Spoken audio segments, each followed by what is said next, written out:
I'm R. Sucharita, Government Degree College, Khairatabad, Hyderabad, Department of English.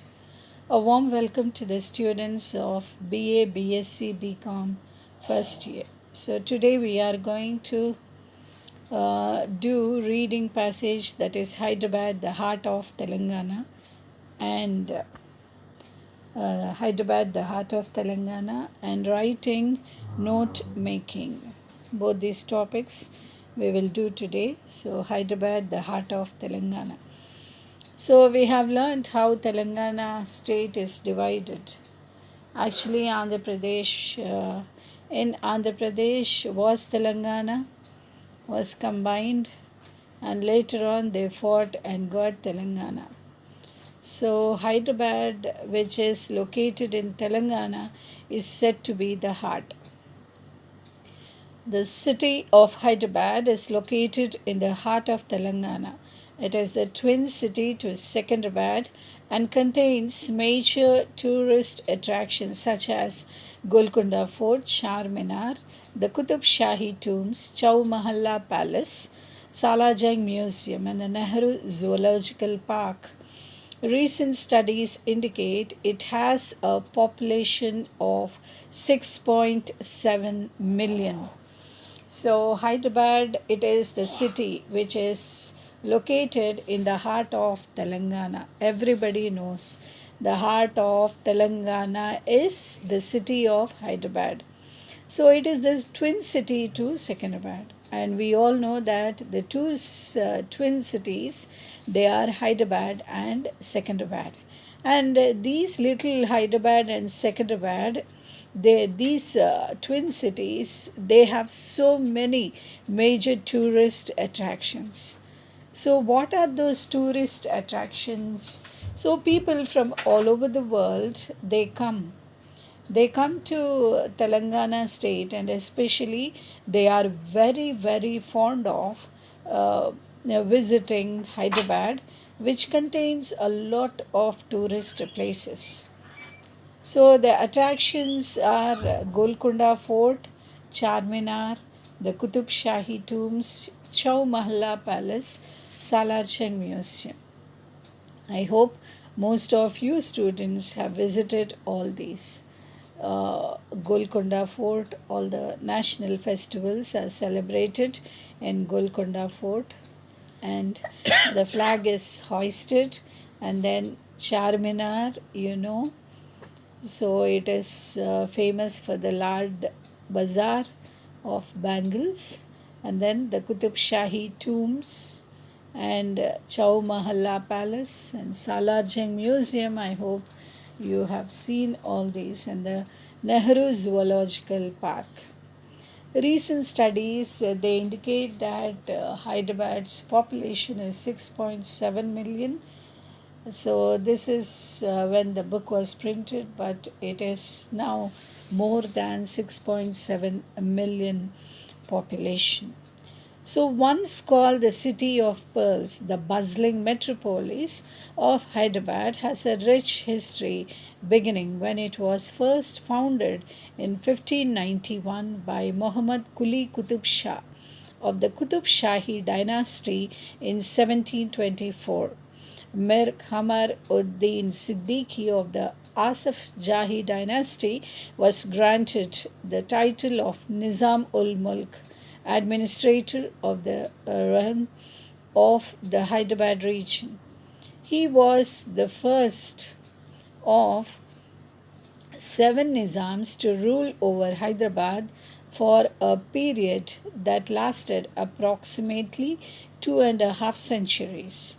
The city flourished under their reign, growing economically and culturally as the Nizams were great supporters of literature, art, architecture, and food. So you can see on the slide the city of Hyderabad. So this city of Hyderabad, the title which is given to city of Hyderabad is called as City of Pearls, and it is the bustling metropolis of Hyderabad. So bustling is very, very busy. It is It is a bustling metropolis of Hyderabad, and it has a rich history beginning when it was first founded in 1591 by Muhammad Quli Qutub Shah. So, Muhammad Quli Qutub Shah, you have to remember this name, okay? You have to by heart. Muhammad Quli Qutub Shah, first he founded that is Hyderabad in the year 1591, that is somewhere in 14th century, of the Qutub Shahi dynasty. So Muhammad Quli Qutub Shah, he belonged to Qutub Shahi dynasty, and in 1974 Mir Kamaruddin Siddiqui of the Asaf Jahi dynasty sorry, was granted the title of Nizam ul Mulk. So, what happened in 1974? Mir Khamar Uddin Siddiqui. So, who is this Mir Kamaruddin Siddiqui? He belongs to Asaf Jahi dynasty. Okay, I hope you understood, was granted. So, this Qamar Uddin Siddiqui of Asaf Jahi dynasty, he is given the title. So, what is the title? The title is Nizam ul Mulk. Okay, Nizam Nizam, UL and MULK Mulk. And he is the administrator. One who rules is called as the administrator. So actually, he was the administrator of this dynasty of the Hyderabad region. So remember that he is the administrator is Nizam ul Mulk, and he was the first of seven Nizams to rule over Hyderabad for a period that approximately 2.5 centuries. So a century means how many years? 100 years. So 2.5 centuries means 250 years. You have to remember this number. So 250 years were ruled by how many Nizams? Seven Nizams.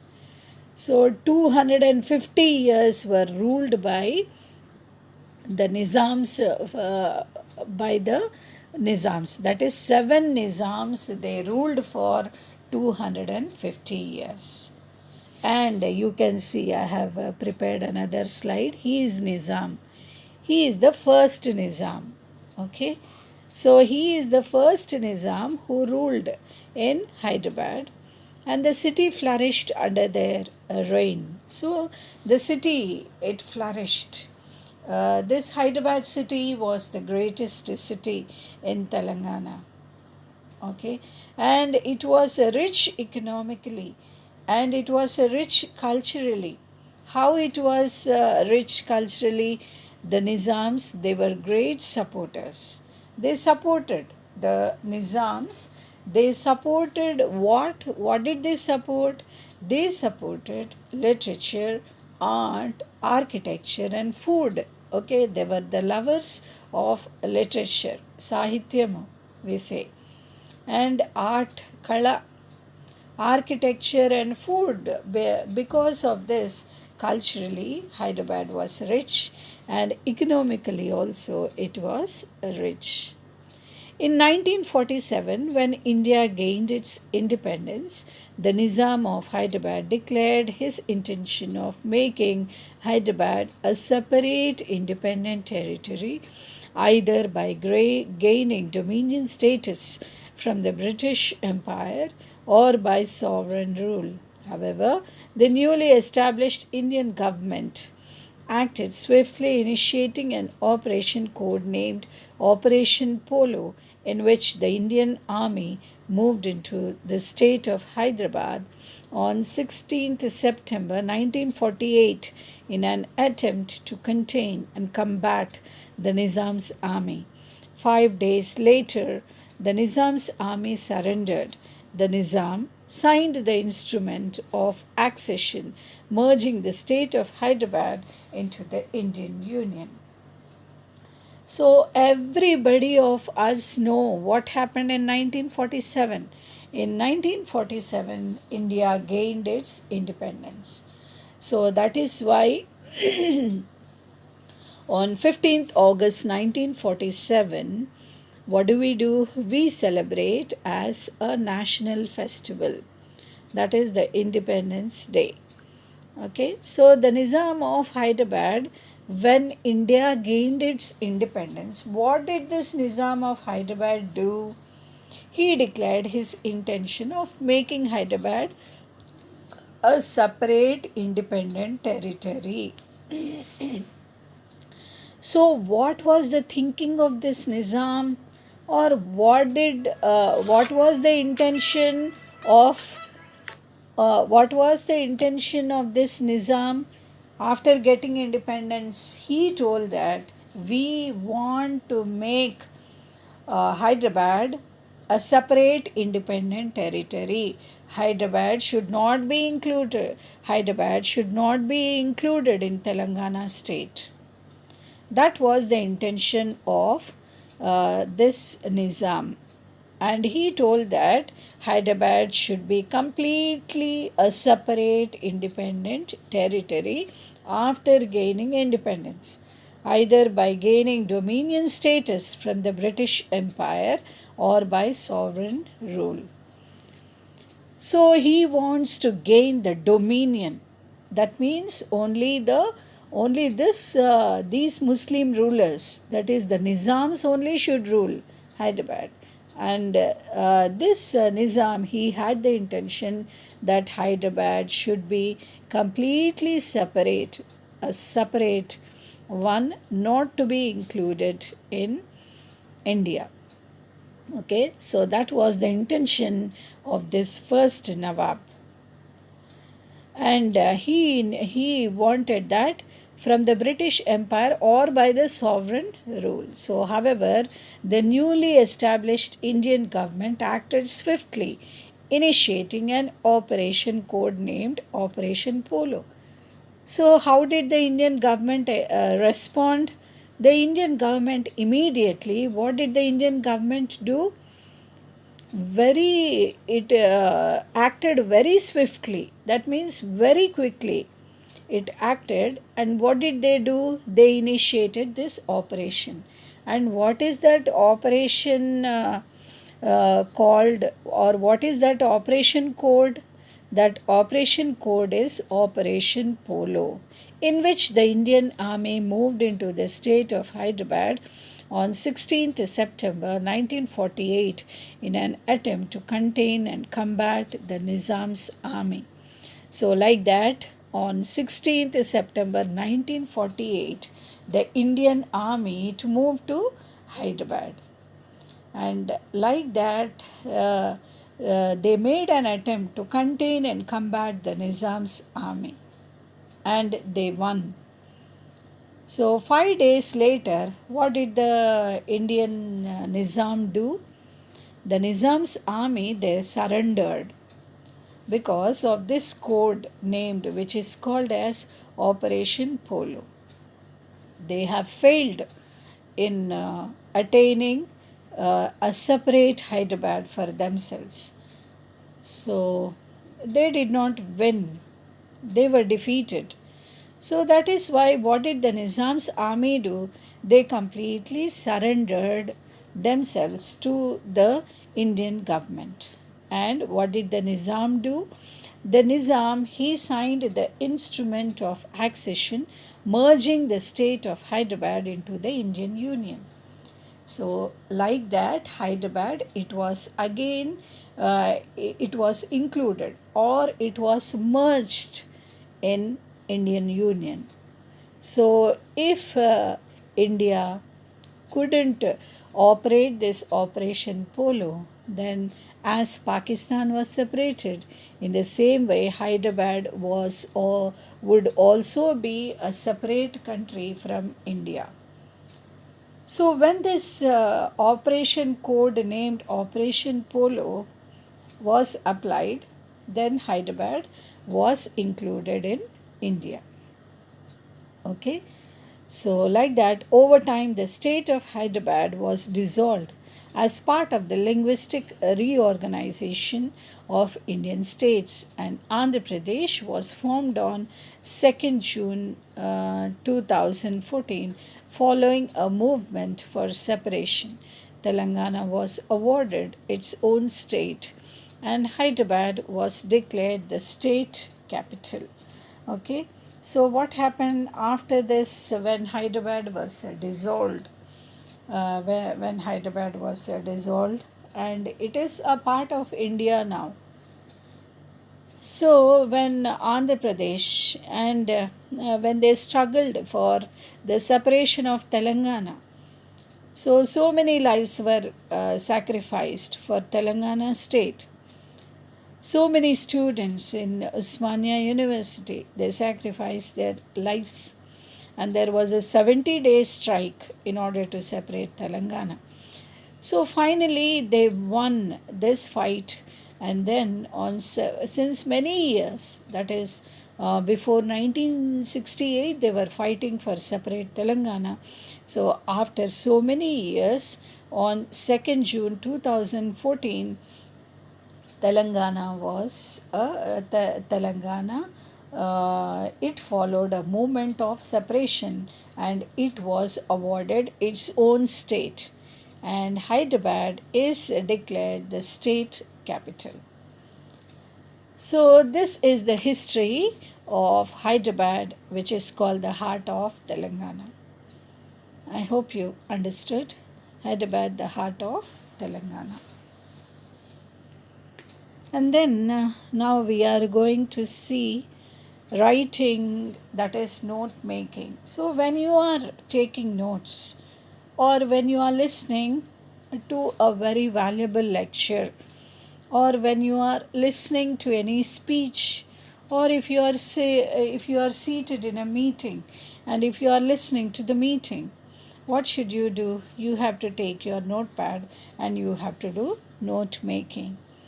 So, what is this note making? Making notes while listening to a lecture or while reading an article or a book is not only a very useful study skill but is also one that will help you at work. Besides helping you remember that you read or heard some time ago, making notes will enable you to organize your own thoughts better.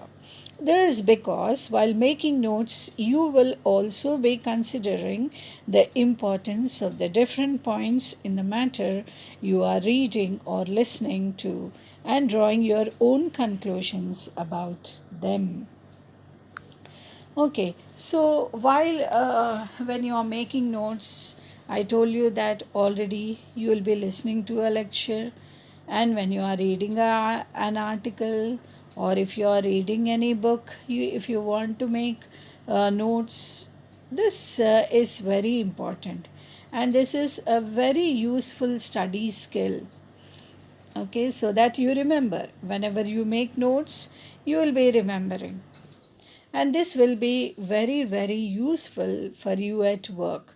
So besides helping you remember when you read or heard some time ago, making notes will enable you to organize your own thoughts better. So when you write down or you when you take down notes, then your thoughts will be organized and you will be able to remember. So when you write, you remember. So, this is because while making notes, you will also be considering the importance of the different points in the matter you are reading or listening to and drawing your own conclusions about them. So, what is the importance or what is the significance of different points, yeah, when you take down as you are writing matter? When you are reading, you will be writing or you will be taking points. And when you are listening, you will be writing and you will be taking points. And you will be drawing your own conclusions about them. So, necessary skills for effective note making. So, ability to read attentively. So, what is the necessary skill? of making the notes effective.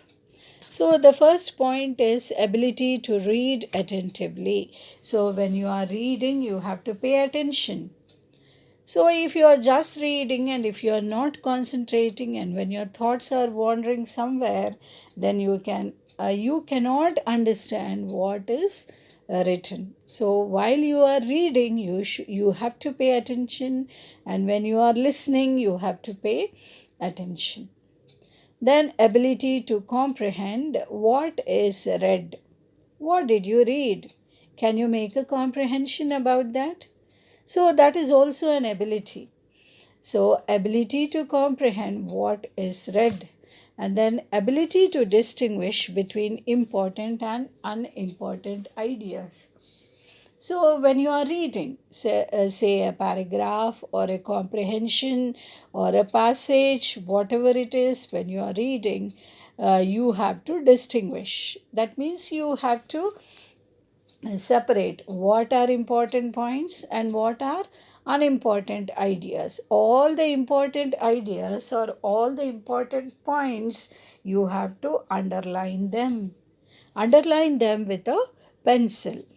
And then characteristic features of effective note making. How can you make the characteristic features of this effective note making? First, what should you do? Usually written in the form of points. So, what should you do whenever you are making these notes, or whenever you are doing note making? You have to remember that it should be written in the form of points. That is 1, 2, 3, 4, 5, or A, B, C, D, E, like that. In the form of points, you have to take down the notes. Then the second point is may also be written in form of tables, charts, and diagrams. So you can also make it in the form of tables, or in the form of charts, or in the form of diagrams. Now, for example, population. How can you show population, India's population? You can show in the form of tables, you can show in the form of charts, and you can show in the form of diagrams, and you can also show in the form of graph. On the graph also you can show what is the population. Then lists all that is essential. You have to make a list. Like that, you have to make all the lists whichever are essential. So, these are the characteristic features of effective note making. Then, guidelines on making notes. When making notes, take down the main or important points. You can do this by looking for special words that introduce new information, or by picking up signals received from the speaker's tone. So, when you are making notes, what you have to remember? You have to remember main or important points. What are the main points, or what are the important points you have to take down? If not, your notes will not have any meaning. This is the first guideline.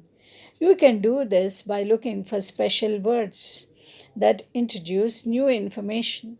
Always choosing some special words or the vocabulary, so they help to introduce new information, or by picking up signals received from the speaker's tone. So when you are listening to the speech, so you have to pick up the signals which are received from the speaker's tone.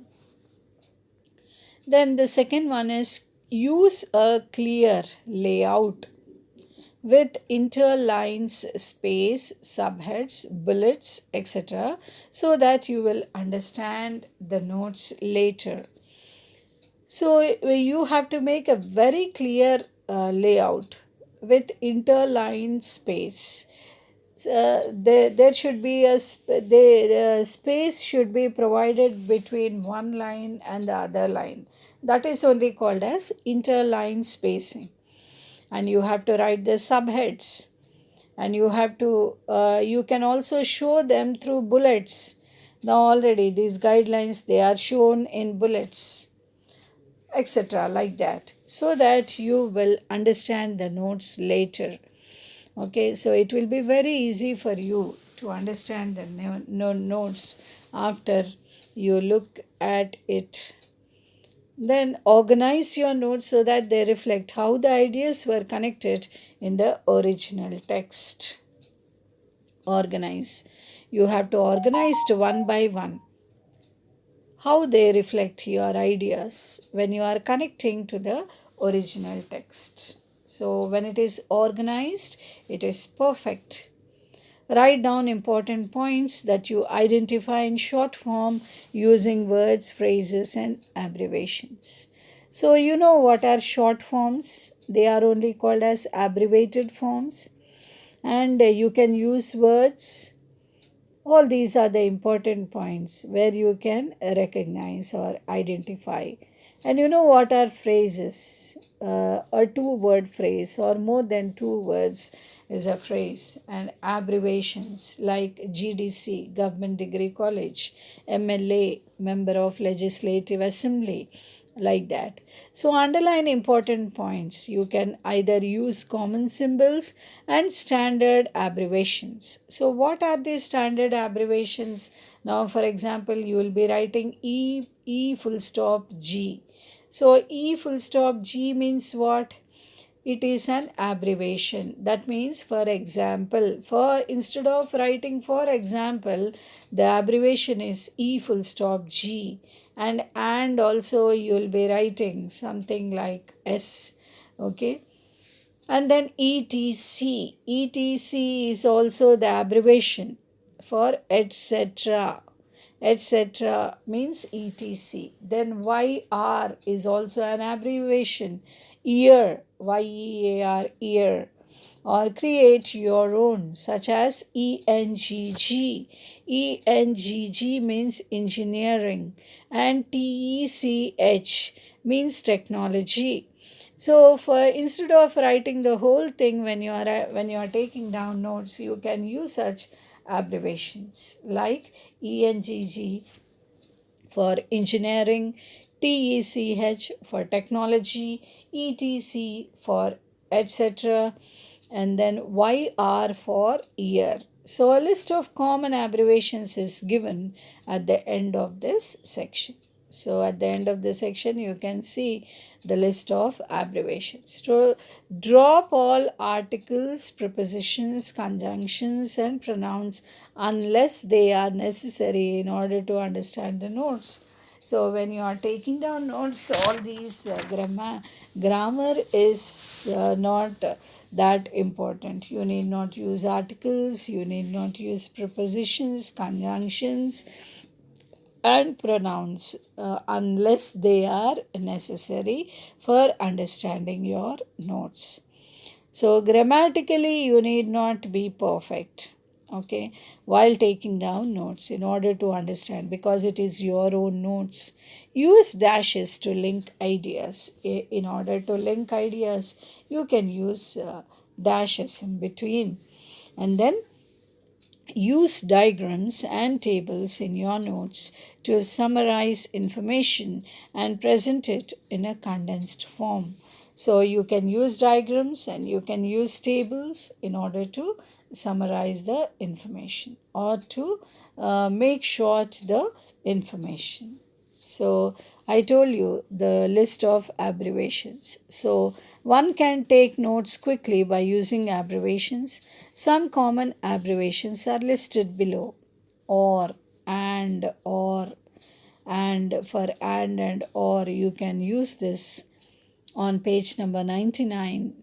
On page number 98 and 99 of the textbook we are doing, that is Hyderabad, the heart of Telangana, and note making.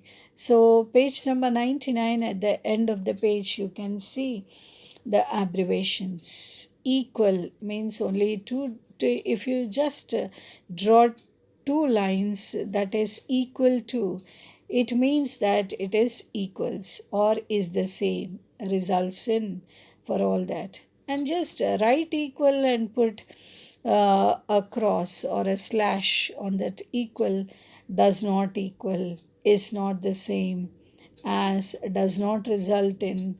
For that, you can see, you can use this abbreviation. Okay. Then the next abbreviation is this is something like the waves. Okay, is approximately equal to, is similar to.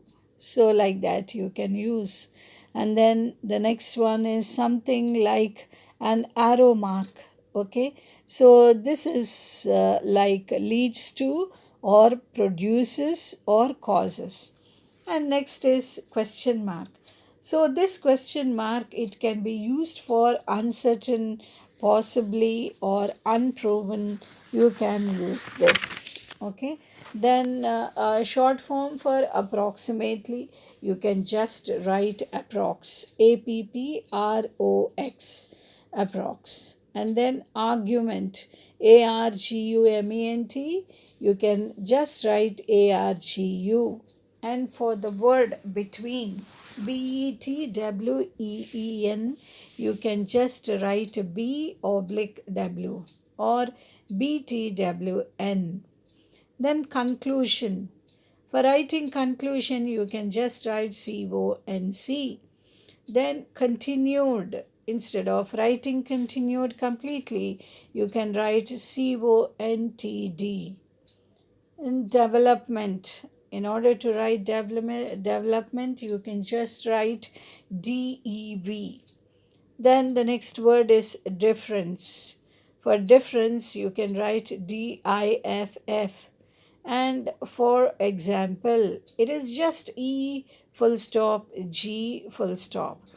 Then especially, instead of writing especially, you can just write esp, and so on.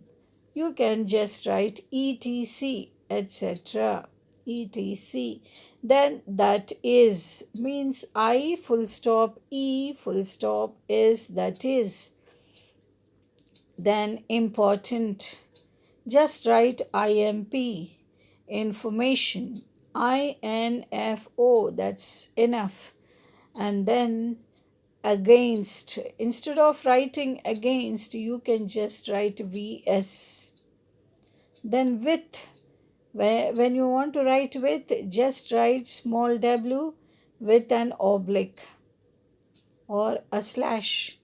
Then without, instead of writing without, you can write w oblique a small o, small w slash and small o. The meaning says without. Okay. So another one is given here, a short passage on page number 100. Read the short passage below. There are different forms of environmental pollution. Air pollution is caused by the burning of coal and oil. It can damage the earth's vegetation and cause respiratory problems in humans. A second type of pollution is noise pollution. It is the result of the noise of aircrafts and heavy traffic. Further, loud music is also a cause of noise pollution, which has been seen to affect people's hearing and give them severe headaches and high blood pressure. Another source of pollution is radioactivity, which occurs when there is a leak from nuclear power station. Radioactivity is a deadly pollutant which kills and causes irreparable harm to those exposed to it.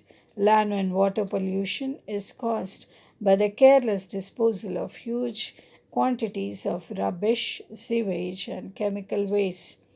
Pollution of rivers and seas kills fishes and other marine life and also becomes the cause of waterborne diseases. Land pollution, on the other hand, poisons the soil, making the food grown in it unfit for consumption. So, this is the short passage which is given here on page number 100. So, while making notes, you can make it very clearly. Okay, so just reading a passage is different, and just having a glance of these that is on page number 101.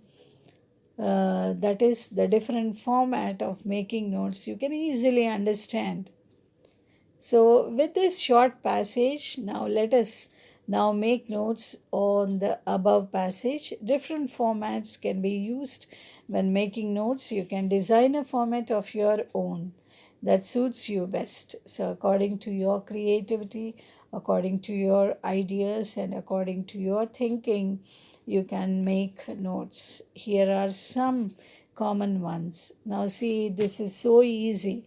So, just if you look at this after making notes, it is so easy to just by having a glance, you can remember. So, the heading is environmental pollution, and for point A, capital A says air. Okay, so under air you have two sub points. Again, they are cause and effect. Cause is burning of coal and oil, and effect is damage to vegetation and then respiratory problems in humans. So it's so easy it is. Air pollution. And then noise, B, capital B is noise. And again, under noise, the subheadings are cause and effect. What is the cause? What is the cause? Noise of aircraft and traffic, loud noise. It will be affecting us. It affects us, our hearing. Some people become deaf too, and then causes bad headaches by listening, by experiencing this noise pollution. You will be getting headache and high BP. This is called as effect. And capital C, that is the third one, it is radioactivity. So, under radioactivity, again you have two subheadings, cause and effect. So, of radioactivity, what is the cause? Leak from nuclear power station. And what is the effect? Causes injury, and sometimes it kills. That is radioactivity. And D is land and water. Again, under land and water, you have two subheadings, that is cause and effect. So, cause is careless disposal of rubbish, sewage, and chemical waste. Then, effect is water pollution, kills marine life, causes waterborne diseases. And then, with land pollution, it poisons the soil and it makes food grown inedible. So, what is the use? So, all these are the four kinds of pollutions by air, noise, radioactivity, land, and water. So easy it is. In the same way, again, this is here given in the table form on something like tree diagram style. You have on page number 102 the same environmental pollution you can see, and again on page number 103 this is like mind mapping style. So like this, create you can use your own creative ideas, and you can do this note making. And another one is given on page number 103. You have to read this. Now read the passage given below and make notes using any format that you prefer. If you want to put this passage like tree diagram style, you can do it, or mind mapping, or on page number 5, some framework style. This is the first one is the framework style. So whichever, or apart from this, if you have any other creative ideas, then you can do. Okay, so please read this passage and try to do on your own. So this will be your homework project. Okay. Um, so today we have done the reading passage, that is Hyderabad, the heart of Telangana, and the next topic was writing, that is note making. And under note making, apart from the guidelines on note making and the little introduction, we have seen how we have seen through the sample note making formats as how we have to work on framework style and tree diagram style and mind map style. Okay, so with this we have completed the reading passage and the writing part, and in the next class, we are going to see the other topics. So, thank you for cooperating.